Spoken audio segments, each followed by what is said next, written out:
The Italian Wine Podcast presents The Jumbo Shrimp Guide to Italian Wine, a new book for curious wine lovers, narrated in weekly installments. Join us on our journey through Italian wine. Hello and welcome to another installment of the Jumbo Shrimp Guide to Italian Wine, presented by the Italian Wine Podcast. As always, my name is Joy Livingston, your narrator for this series.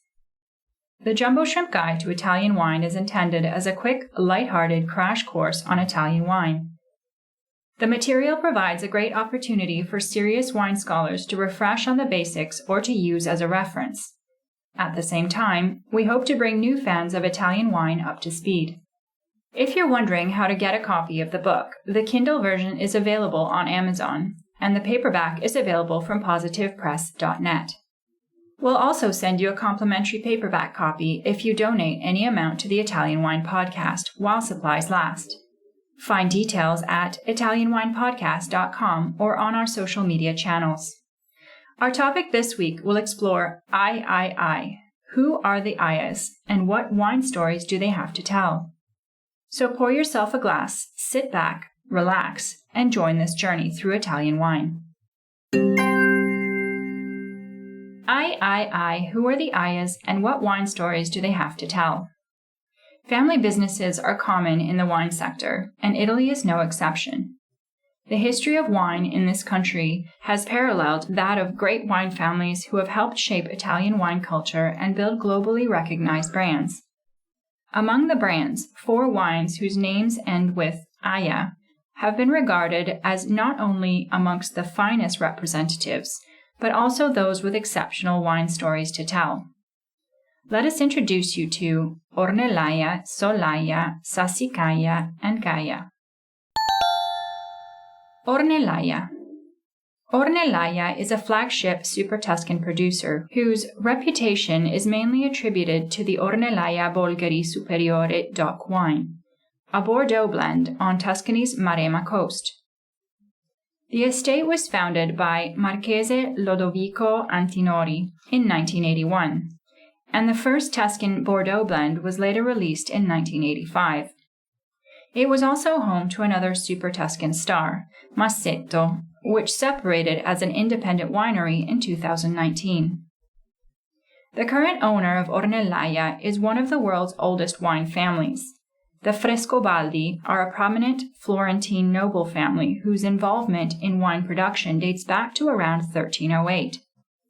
Originally leading bankers in medieval Florence, they soon became well known for producing Tuscan wine. Michelangelo once exchanged some of his paintings with Frescobaldi for a bottle. The family is even thought to have supplied wine to England's King Henry VIII. The Frescobaldi also take credit for introducing Chardonnay, Cabernet, and Merlot to Tuscany in the 19th century, sticking to the family's mission, cultivating Toscana diversity. The family fast expanded in the second half of the 20th century. Now, 10 out of 11 wineries owned by the family are located in Tuscany, including Ornellaia, which the family fully acquired in 2005. Solaia. Solaia is the name of the wine and the vineyard. Quite self-explanatory, it refers to a sunny place, indicating the location of the vineyard. Emerging as an experiment to make the best of the remaining Cabernet grapes from making Tignaleno wine, few had anticipated that Solaia would rise up so swiftly to be one of the twin wine stars of the Antinori family. Originally, Solaia was a blend, driven by Cabernet Sauvignon and Cabernet Franc, and it was not until the substitution of Sangiovese to Cabernet Franc that Solaia took the shape of today. Its twin Tignanello wine is a Sangiovese-dominated wine with the addition of Cabernet Sauvignon. The Antinori family has been committed to winemaking since 1385 when Giovanni di Piero Antinori became a member of the Arte Fiorentina dei Vinatieri, the Florentine Winemakers Guild.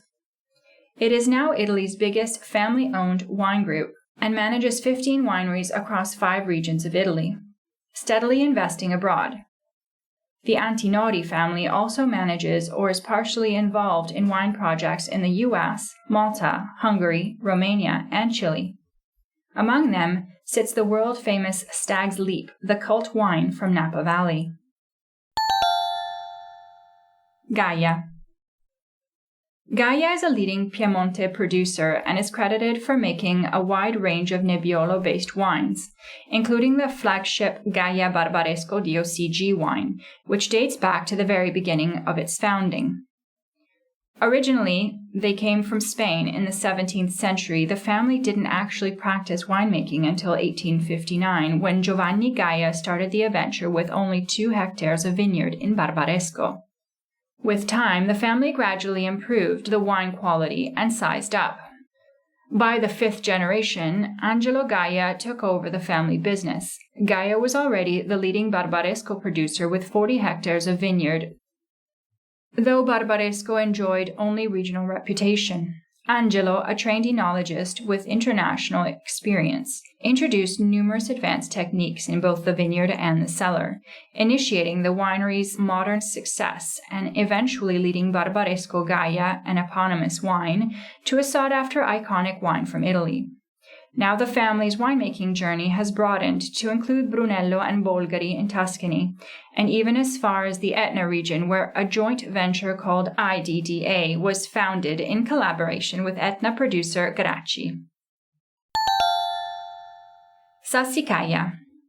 The Incisa della Rocchetta family has its origin in Piemonte. However, it was the romantic binding between Mario Incisa della Rocchetta and Clarice della Gerardesca that brought winemaking into reality in the Bolgheri region of Tuscany, where Clarice della Gerardesca inherited a large piece of land as the dowry to her marriage in 1930. Mario had long developed an interest in wine and appreciated the Cabernet grapes since his days in Pisa as an enology student.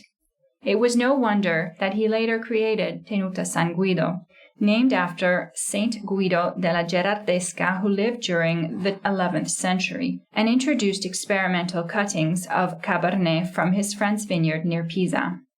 The first vineyard slot was chosen right next to Castiglioncello in Bolgheri, and the soil is so pebbly that it was named as Sassicaia, meaning the place with many stones. Whilst initially Mario kept the Sassicaia wines for family consumption only, he was eventually convinced by his son, Niccolò Incisa della Rocchetta, and his nephew, Piero Antinori, to release the 1968 vintage to the market in 1971. The rest is history. Lesser known to the wine connoisseurs, the family also has a deep passion for thoroughbred horses and natural life protection. Compared with the area under vine, the Razza d'Ormello Olgiata thoroughbred stud farm and the bird sanctuary Padule di Bolgheri occupy many more lands at Tenuta San Guido. Wines to try. Nosiola.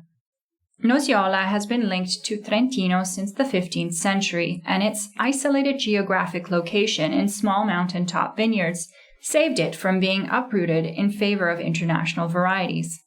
Though various theories exist, most experts believe the name comes from Nosiola, meaning hazelnut, due to the color of the grapes and stalks when ripe, as well as the aromas of hazelnut the wine demonstrates. Sweet examples are made from late harvested and air-dried grapes. Called Trentino Vino Santo, these are unctuously sweet, rich, and complex, with ripe peach, almond paste, lime, candied pineapple, tropical fruit jelly aromas and flavors. Tasting note. Dry still whites are crisp, light, and refreshing, with concentrated notes of white flowers, fresh green apple, citrus, and an underlying salinity. Nosiola always exhibits high acid and often subtle nuances of hazelnut. Marzemino. A grape which Mozart greatly admired, Marzemino is proven to be the offspring of Teroldego, and a parent of Marzemina Bianca and Refosco del Peduncolo Rosso. It is found in the dock of Trentino Marzemino. It is mostly planted around the area of Vallagarina and the towns of Rovereto and Isera. Ziresi is a well-recognized Grand Cru site. Tasting note. Characterized by medium body and lively acidity, 100% Marzemino wines have a red fruit-dominant profile, with hints of dried sage, almond, and a slightly bitter finish. Arneis. Nearly extinct half a century ago, Arneis has become an iconic white grape thanks to the almost overnight success of Ceretto Blanchet bottling. Launched in the 1980s, it's one of the most important white grapes in Piemonte, used for Roero d'Osigi Arneis and the Languedoc. Before it became popular as a dry still white wine, Arneis was usually made into a sweet wine. Historically, a small dose of Arneis was used to soften the high acidity of Nebbiolo and Barbera wines. Tasting note.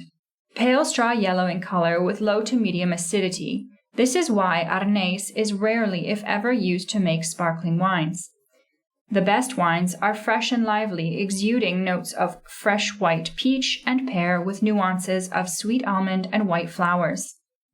As Arneis oxidizes easily, care must be taken during winemaking to reduce oxygen contact in order to retain its freshness. Thank you for listening to this installment of the Jumbo Shrimp Guide to Italian Wine. We'll see you again next Thursday, and remember, the Kindle version of the book is available on Amazon and the paperback is available from positivepress.net. You can also get a complimentary paperback copy by donating any amount to the Italian Wine Podcast while supplies last. Find Italian Wine Podcast on Facebook and Instagram. Our Twitter handle is @ItaWinePodcast. And check out Mama Jumbo Shrimp 222 on TikTok. This has been the Jumbo Shrimp Guide to Italian Wine, presented by the Italian Wine Podcast, an advanced listen to the Italian wine story. Join us next week as we continue our narrative journey.